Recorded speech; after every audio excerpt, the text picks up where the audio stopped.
simple testimony from my perspective. You heard it from an outside perspective. You heard what I struggle with. But along with what I struggle with, that's pushed me to be the best I can be, to be what God's destined me to be. And yes, it gets tough sometimes, but I've had to learn to push through the tough stuff and figure it out myself. As Coach said, as far as doing little things, to me, big things are good, but it's the stuff that people don't want to do that can really make a difference. Because if the team doesn't have water bottles, if they don't have the clock running, if they don't have balls prepared the way they need to be, then that's a lacking part of practice. That's dedicated time that they're losing to get better as themselves and as a team.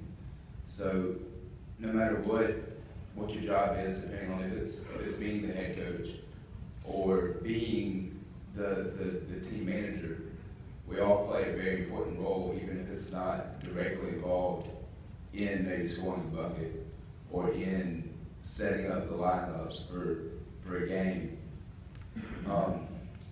And as we do those little things, we're rewarded for them. Now, it might not always be a life-changing shot. It might not always be a college scholarship, but in some form or fashion, we are rewarded for whatever we do. Whether it be a big thing or whether it be a small thing, we're rewarded in how we perform and how we use the opportunity that God's given us to further His goal for us. So that's always my life goal, to be the best I can be. And I try my best, sometimes not always being successful, to have that be other people's goal and help them achieve that goal. But as Coach Price mentioned, it's important to slow down and pay attention to the people around you, to the people that no one thinks can make a difference, to the people that are just there. Because you never really know how much of a role they can play if you give them the opportunity to do so.